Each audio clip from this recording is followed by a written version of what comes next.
Round two. Fight! Zora! Zora! Here we go! Wing that! Go! Wings! Get it!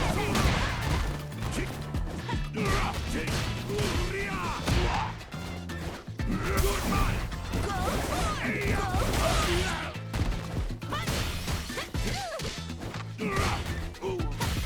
Good man!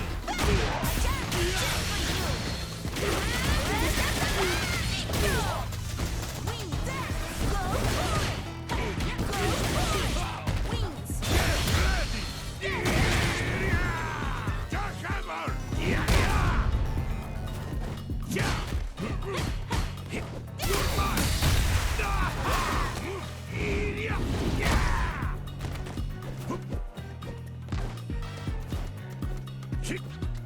Wing that! Wing it! Woo! Gief! Final round! Fight! Wings!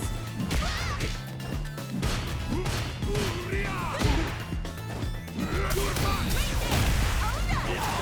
Coming in! It's not coming! I'm your warrior! Prove it! Show me your strength! Finished! Wing that! Go! Hit up! Wing Good that! man! Wing that! Wings! Get that! Go!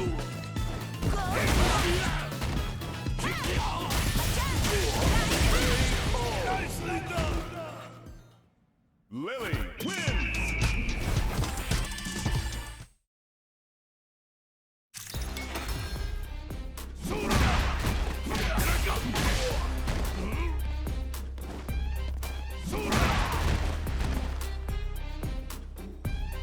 Here comes a new challenger!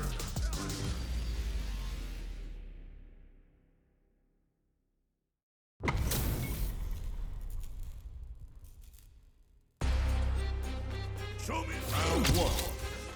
Fight! Zora! Good man! Ah! Good man! Kick!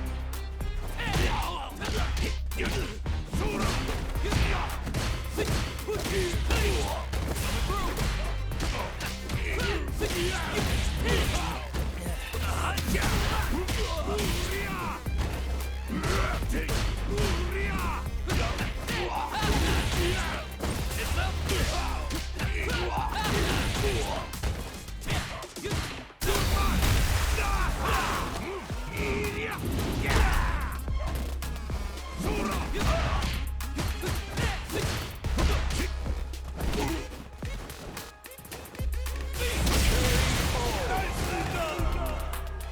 Of course I'd win! Round two. Fight! Zora! Good man! Good man!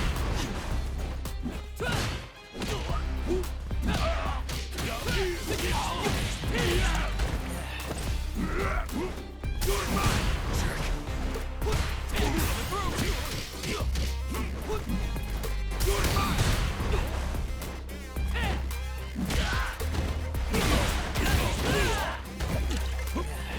Time to get serious! Are you serious? Good man! No escape! Whoop! Chow!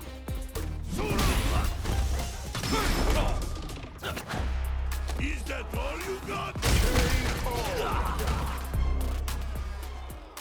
Final round! Fight!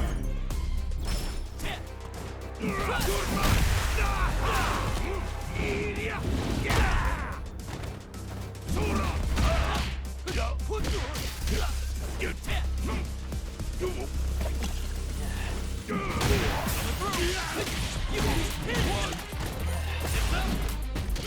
man!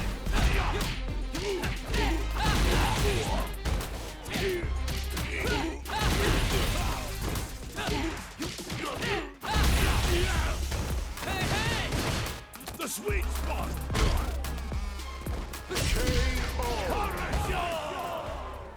Jamie wins!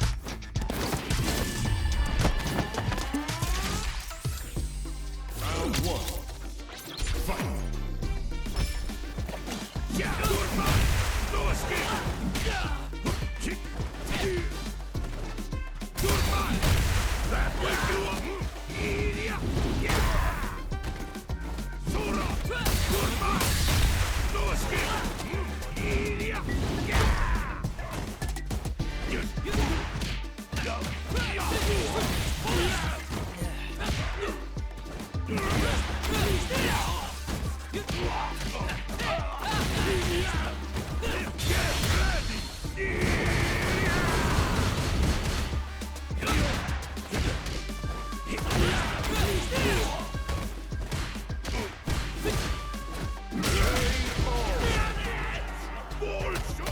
Round two.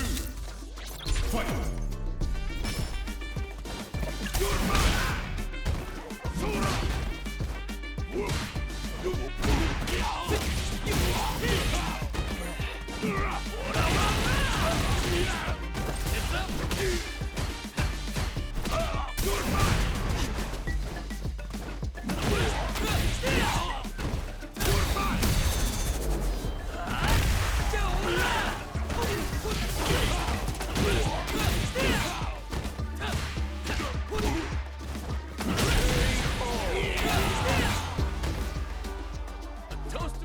Fight! Round!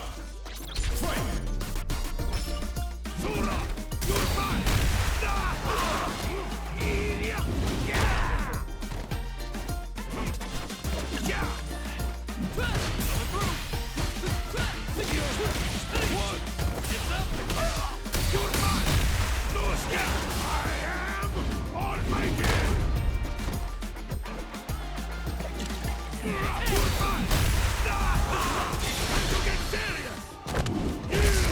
This is your last ride! Let's go!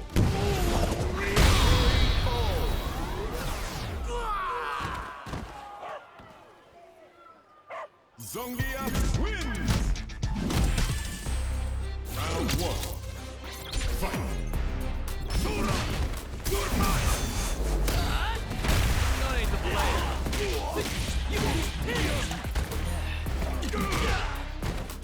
Yeah!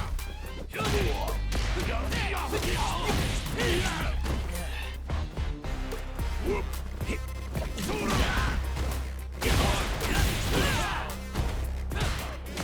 Good man! Hey-ya! Good man!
Jamie wins!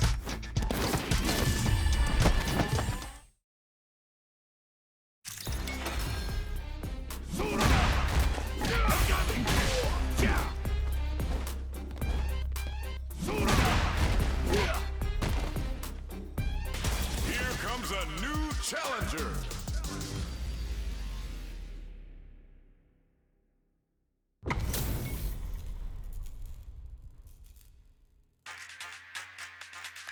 Round one. Fight!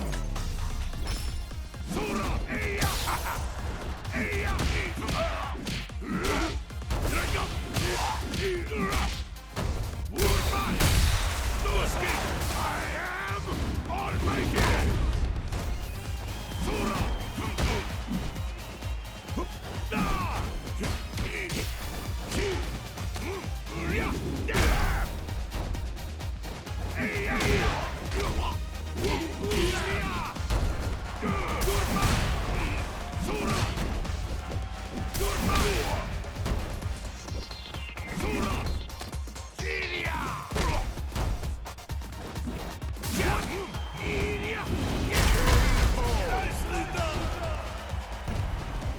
Round two.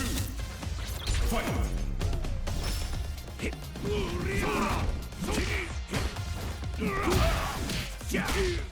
I'm coming!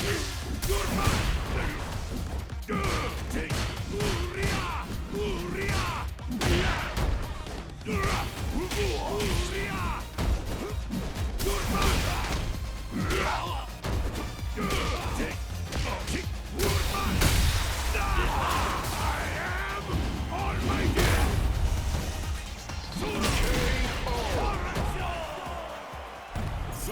Gief wins!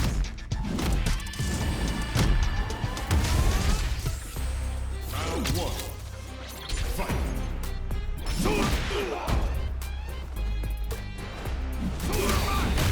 No escape! I am on my game! Get goodbye! That wake you up! I am on my game! Hey-ya, hey-ya! Hey-ya! You're mine!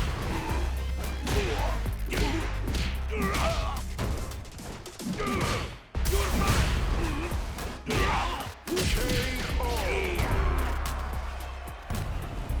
Round two. Fight!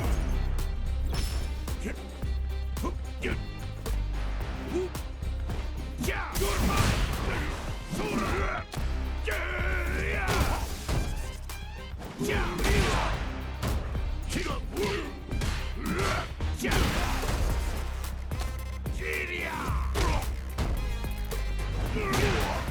I am coming for you!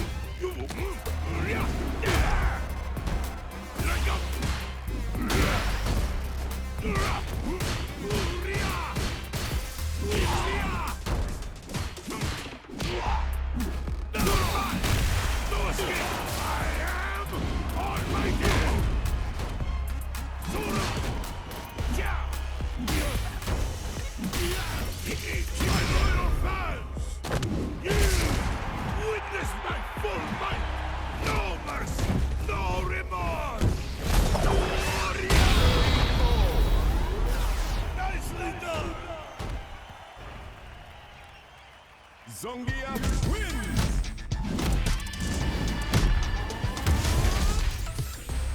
Round one. Fight!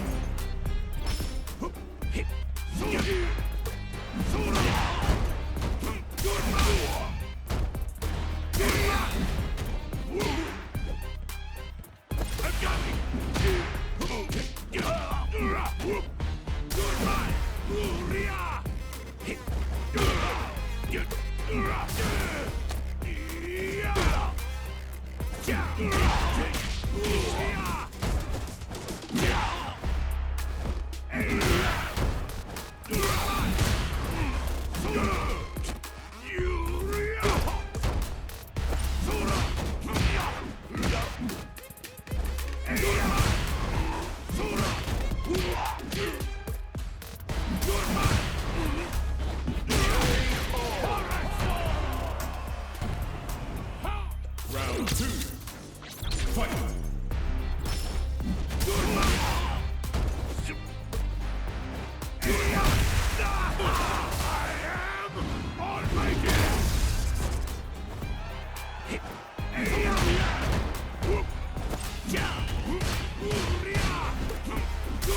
Gief wins!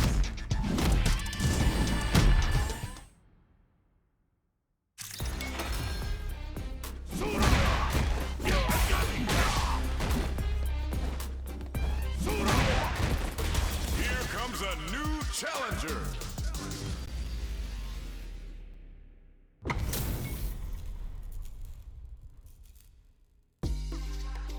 Show me it. Round one. Fight!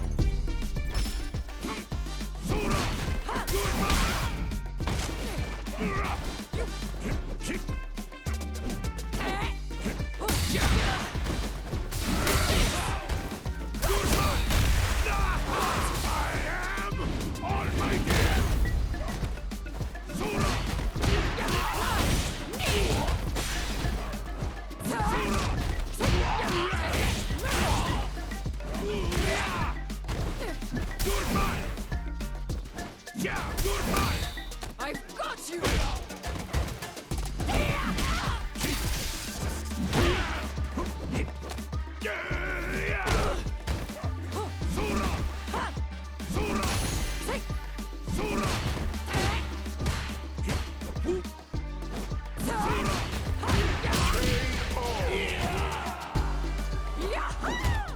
Round two.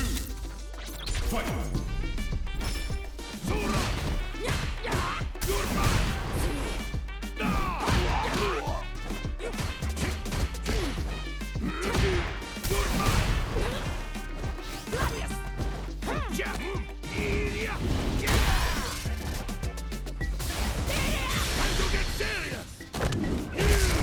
This is your last ride! Let's go! You're a great test of... You're right! That will you up! Idiot!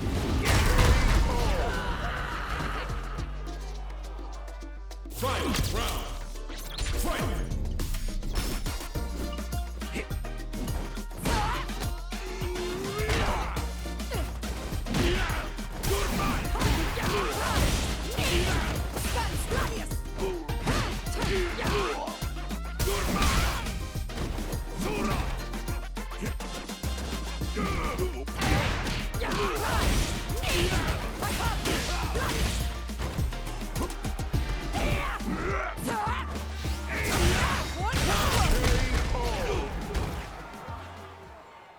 Marisa wins!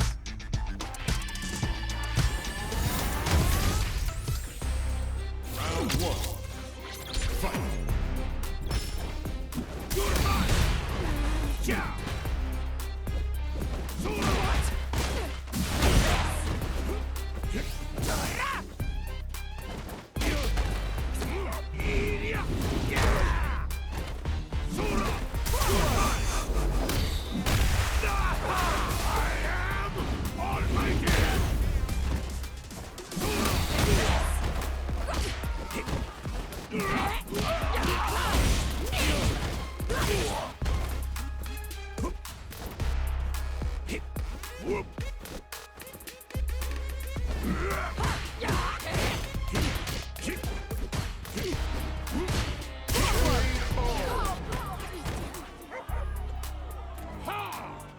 Round two.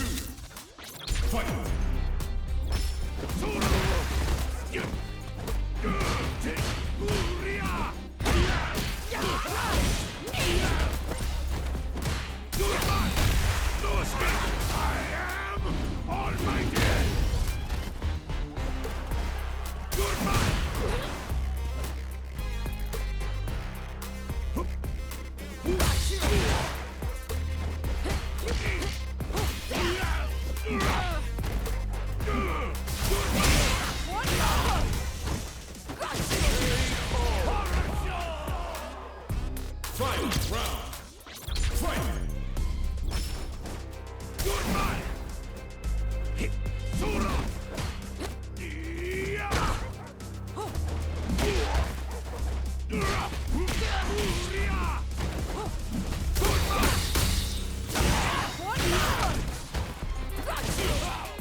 Yakuza wins!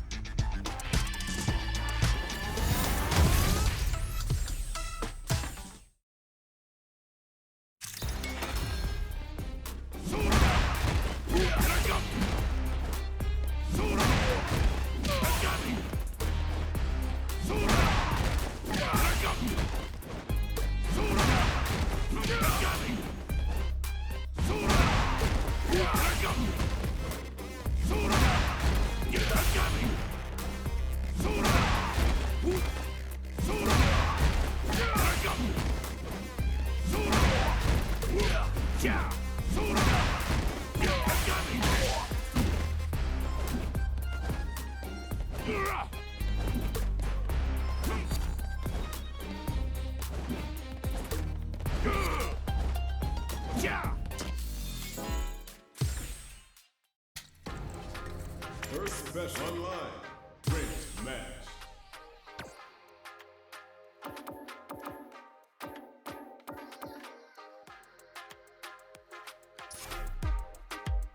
Ranked match.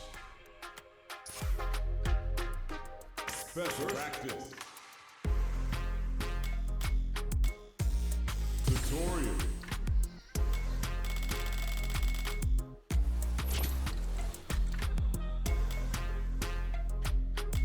Training.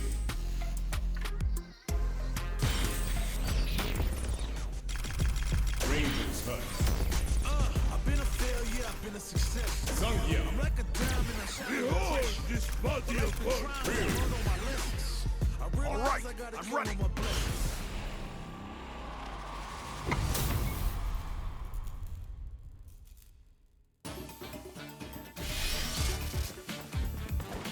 Time to get serious! This is your last! Here comes a new challenger.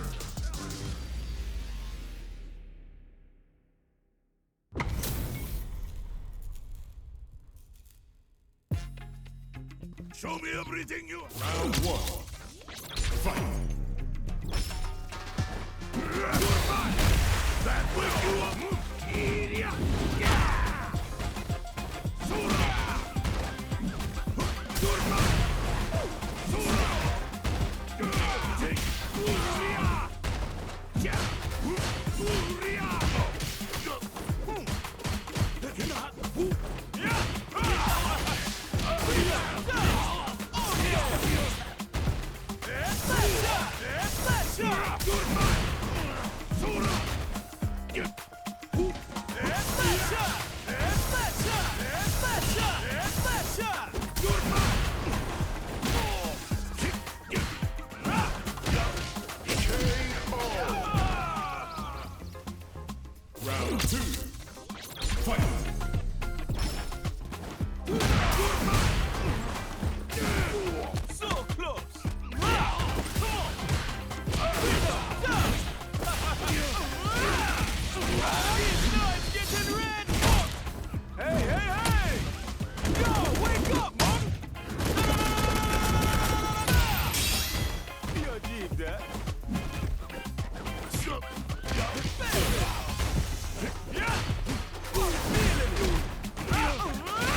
Get ready, Moon!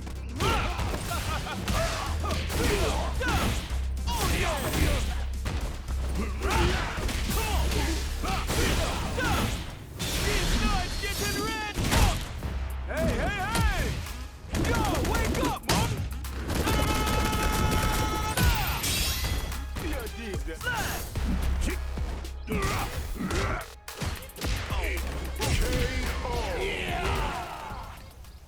DJ wins!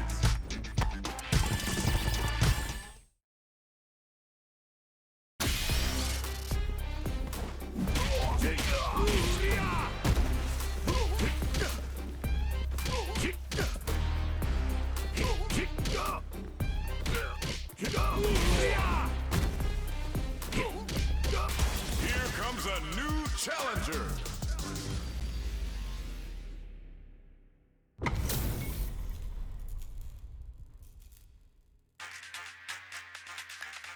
Show me. Round one. Fight!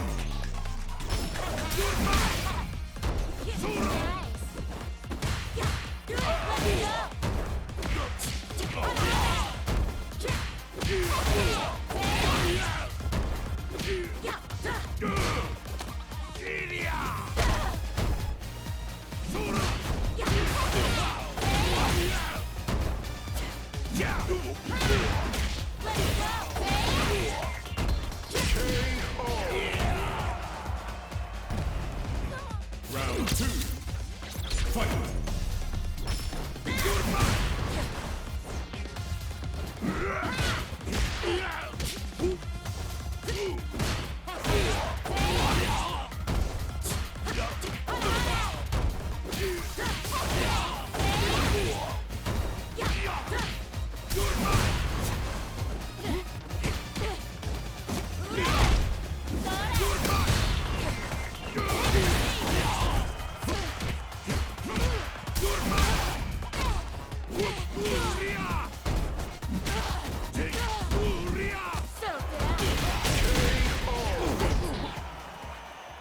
Judy wins!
People treat me. So if you look at when that sense of self-worth is not well developed, like teenagers are a really good example of this, right? So when you're a teenager, if everyone starts treating you like crap, you are going to feel like crap. And that's normal. That's part of the normal developmental process. So in the case of BPD, the core problem is that their sense of self isn't very well developed, so they're not as resilient to other people's changes, and so they become hypersensitive to the changes of other people. The third really, really core feature to understand about BPD, people with BPD have a huge fear of abandonment, and there's a very, very tight correlation between childhood trauma and the development of BPD. And chances are the nature of that trauma somehow creates a fear of abandonment within the person with BPD. Okay? So now that we understand these three core things, difficulties with emotional regulation, a very not resilient sense of self, and a fear of abandonment, we'll start to see how these manifest in relationships. So if you look at the diagnostic criteria for BPD, like you literally look at like how we diagnose BPD, one of the core features of the diagnosis is a pattern of intense and unstable relationships. So why is this? So it kind of comes down to understanding this emotional regulation piece. If you look at a normal relationship, it'll be kind of like a bell curve in terms of emotional experiences. So most of the emotional experiences that you have with your partner will be like kind of mediocre, right? Like you're like cooking together, you're doing dishes, maybe you'll get into a little bit of a fight, you celebrate your birthday, if it's like pretty fun, if it's like pretty chill, it's like not that wild. It's like life is normal with most people. The thing is, when you're dealing with someone with BPD, toxic relationships can be more U-shaped. So instead of most of the experiences being emotionally in the middle, they're actually emotionally at the extremes. And it feels like a real roller coaster because, you know, the experiences that you're having are like really, really wild. It's like, oh my god, on one day, like this relationship is intense, it's beautiful, it's amazing, oh my god, we're so in love, and it's like so like, oh my god, this person's the one. We spent 72 hours together, we can spend a minute apart, and it was like, oh my god, it was like all the movies. And then when you leave on Monday morning and you don't answer a text, it's like, oh, now we're suddenly swinging to the other end of the pendulum. What's wrong with you? Why don't you text me back? Like, I thought we had something real. I thought you were the one. I thought you meant it when you said you loved me. Like, they'll say all kinds of like really nasty, emotionally manipulative, toxic stuff, right? And you're like, oh my god, this is terrible. And then they'll meet again. And then she starts crying, and then you feel terrible, and you're crying, and then you guys hug, and then like you're together again, and like you're past it all. You really do love each other. Love conquers all. And then, you know, you start to get an erection, and then you have make-up sex, and it's like, oh my god, we're back to the other end. That's what relationships with PPD feel like. It's one hell of a ride, right? With a very, very wild emotional swing. So why does this happen? It happens because of the difficulty with emotional regulation. So what people with BPD lose when they start to feel abandoned, right? Because you have these 3 days where y'all were joined at the hip, and then you don't text someone back. What that person does is they start to feel abandoned. As they start to feel abandoned, remember they start to suffer more than you do. So whereas like fear of abandonment may hurt you a little bit, like it's really intense for them and lasts for a whole day. And then what they start doing is they start engaging in behaviors to kind of bring you back. And so then they'll start texting you really toxic stuff, right? Or it'll like, they'll like bounce between like really toxic and like really sad things that like really pull at your heartstrings. They're like, apologize, I'm so sorry, I'm crying, oh my god, like, will you never forgive me? And it's like, then you feel like an asshole, they give you the bills, you're like, yeah, of course I'll forgive you. It's okay, right? And so it's like your emotions become a ping pong ball. And why do your emotions become a ping pong ball? Because their emotions are a ping pong ball. And they're kind of getting bounced all over the place. Which brings us to the second thing that's very common in BPD relationships, which is the feeling of mixed signals. Well, kind of like a pendulum, this kind of comes down to this fear of abandonment. So sometimes what happens with people at BPD is when they're engaged in a relationship, you know, what's going to happen is like, things are going pretty well and y'all are having lots of fun, but in the back of their mind, they've been abandoned so much in the past, right, because they got abandoned as kids. So it's like that seed of trauma back there. And then they had so many relationships, and it was so amazing, and how did those relationships always end up? The other person always ended up leaving, right, because like, they couldn't deal with the crazy. So they left. And so each time someone can't deal with the crazy, it traumatizes them further, increases the fear of abandonment. So now, what they know, they're going to try to protect themselves, and they're going to try to protect you. And the way that they're going to do that is when things are good, they're going to start to, when is the other shoe going to drop? When are things going to go back to the way that they always end up? Because remember, it happens 7 times, 8 times, 9 times, 10 times. So it's going to happen a lot of the time, right? So then what they'll start to do is they'll start to push you away. They'll start to test you, right? They'll start to say things that will feel a little bit weird. They'll feel really emotionally manipulative. And all this emotional manipulation, by the way, is pretty unconscious, so that's like something you gotta give a pass for if you can. So it starts to do things like, oh yeah, you know, I know that this thing has really been fantastic, and I know that we're deeply in love, but, you know, I know it won't last, or something like that. You'll be like, no, it didn't happen. It'll last, like, no, don't think that. I'll be here for you forever. And they'll say, no, you won't.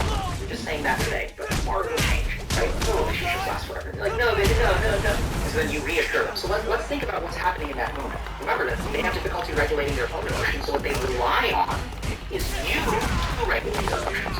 So you become the mechanism of their emotional equilibrium. So if I'm feeling abandoned, I'm going to be a little bit pathetic, you won't love me forever, and then what do I evoke in you? What I evoke in you is, no, baby, I'll be around forever, like, I live forever, oh my god, you're the one for me. And then the fear of abandonment goes away, right? That's great. You fixed the problem. It's beautiful. And now though something subtle has happened. So now you start to bear the emotional burden of their roller coaster. You're not only managing your own roller coaster, now they have made you responsible for their roller coaster. And you've been a willing recipient. And so then what happens is they'll start to push you away, right? They'll say it the first time, you're like, yeah, baby, I love you forever, babe. And then a week goes by and they're like, oh yeah, you're going to break up with me.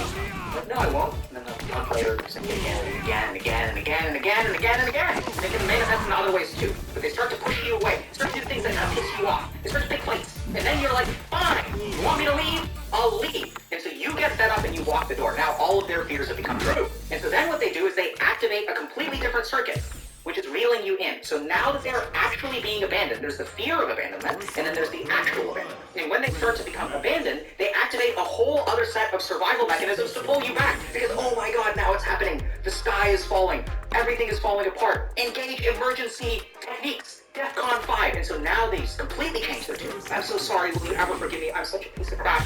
I can't believe I did this to you. You deserve so much better than me. Please tell me anything, anything, anything. I'll do anything, you know? I'll do anything to bring you back. And by the way, my life has been so hard, and you're so perfect, and I love you so much, right?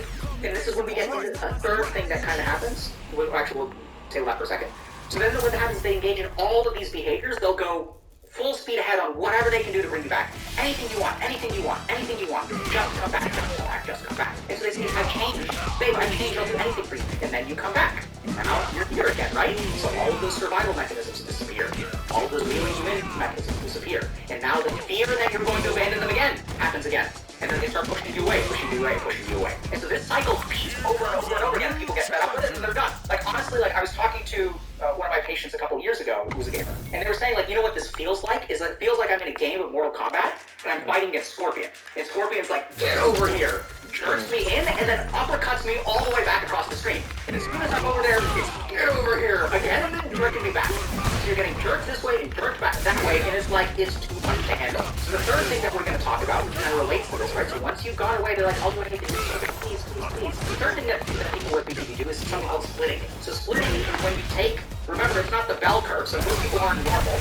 They take that, they shove people to the sides. So they idealize some people, and they demonize other people. This can cause real problems in treatment situations, especially like inpatient situations, where they'll idealize the doctor and they'll demonize the nurse. They'll treat the nurse like absolute crap. The nurse hates me. The nurse is pathetic. I dislike the nurse. And oh my god, the doctor is amazing. The doctor's cured my trauma.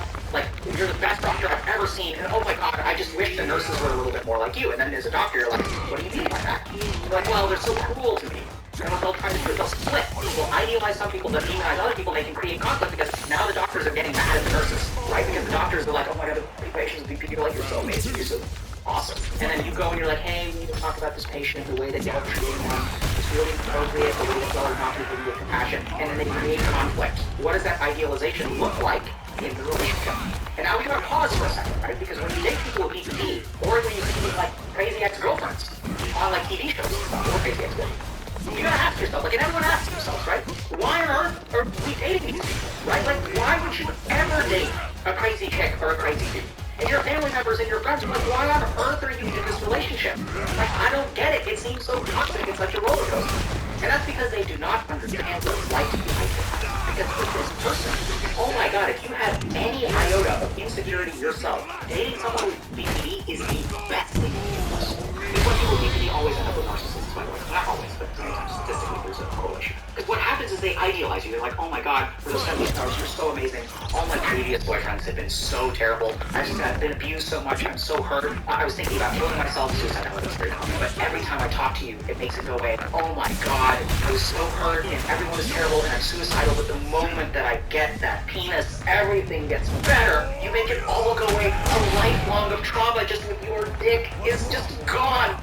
And if you're a dude, holy crap, that is so addicting. And what does that look like for the women who are dating men with BPD? They're good looking, they're intelligent, they're funny, they're engaged with you, and oh my god, they're sensitive. Oh my god, they'll cry in your arms and they'll be loved, and like, until the sun came up and they confessed their trauma to you, and they're like, I was gonna kill myself until I met you, and you found this perfect human being, this damaged, this broken, this traumatized, but oh my god, you can fix him, you can fix him. They idealize you. Holy crap, is it addictive? And then they demonize you. And what's so addictive about that is like, oh my god, this relationship is so good. 50% of the time. And the other 50% of the time it's such a mess. And so if you're dating someone in this situation, you're like, how do I move things in the right direction? Because if you go to 55%, 60, 75, 80, 90, like, then this relationship's work, I can make it work. Because what do they say the second that you're like, I'm done with this, this is too much, this is too crazy. All my friends say you're crazy. They're like, I'll change, baby. I'll change for you. Please give me the D. That's all I need, right? And they're like, okay, bye. And that's what happens, right? And so what people don't appreciate is that, like, sure, you think people are stupid for dating a crazy person, but there's a damn good reason that you're dating that person. That's what they don't see. And this is where if you look at human behavior, it's the random reinforcement schedule, which is like if you look at like slots and stuff in gambling, right? It's like being perfect 50% of the time and being crap 50% of the time is more likely to engage you than being like mediocre all the time. And so this idealization, demonization aspect is really hard to deal with because on one day you're God's gift to this person and you fix everything in their life, and on the other day they get angry with you because you're starting to pull away with them and they treat you like absolute crap. Okay? So this idealization is really important to understand. The next thing that we're going to touch on, so this is kind of an interesting aspect, is when we talked a little bit about, they don't have a strong internal sense of self. What that can sometimes look like is people with BPD are really good at playing chameleon. And remember that their own emotional state is kind of like a mirror of what you feel. So if you're angry, they're angry. Or, and one way that can look, this can be kind of confusing for people, is that they will adopt the mannerisms and interests of people around you.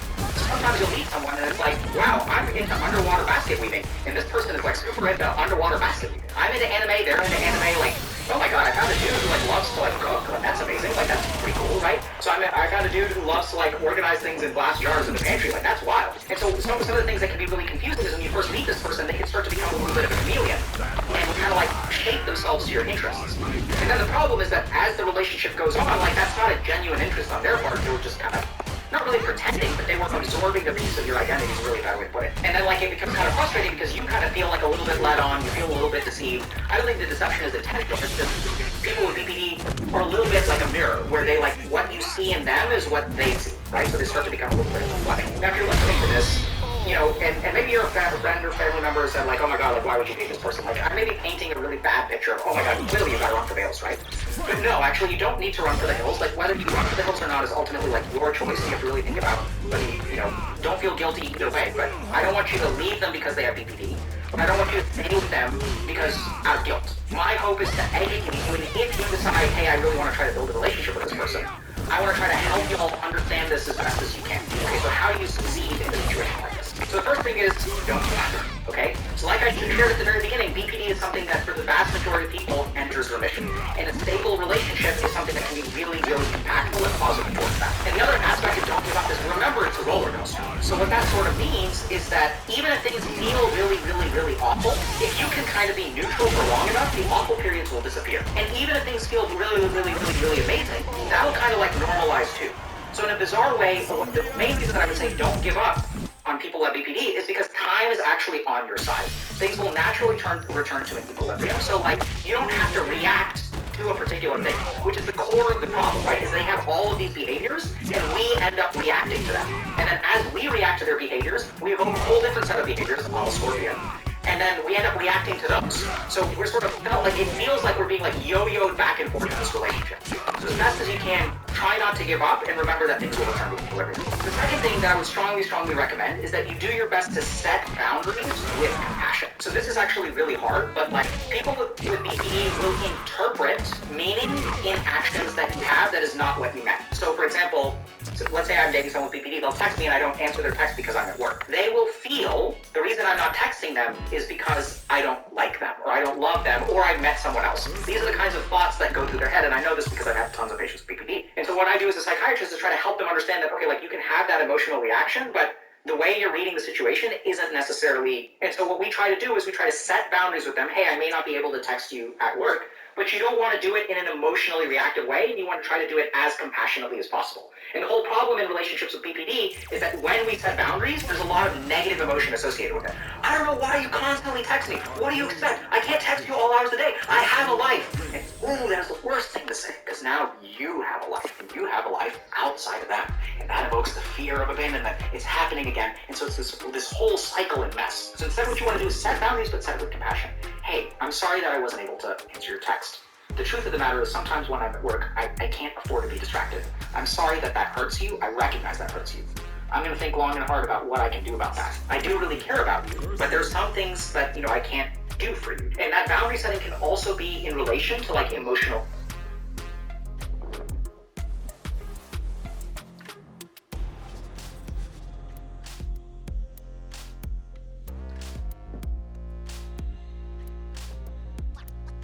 Here comes a new challenger.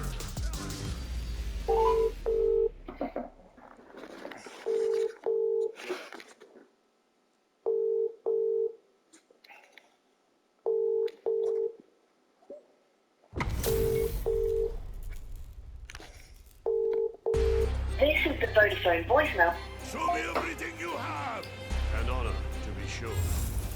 Round one. Fight! Here!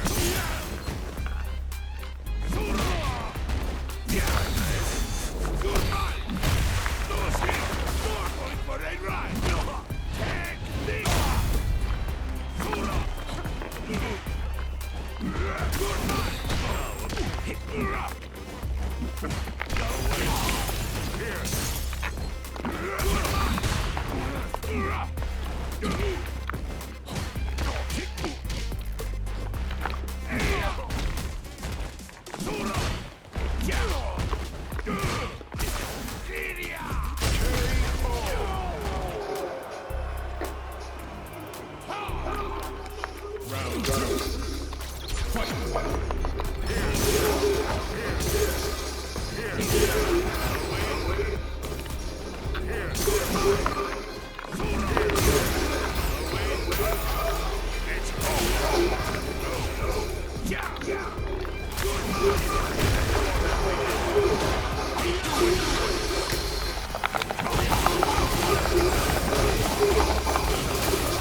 Meaningless efforts.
Like emotional regulation. So this is another key thing that we really have to do is you have to start weaning yourself off being the source of their emotional regulation. I'm not saying that you can't emotionally support them, but as long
Hello, 1 second, babe.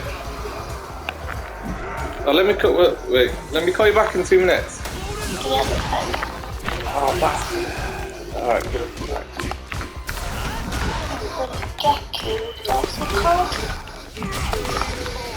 Oh yes, Zangief. Yeah.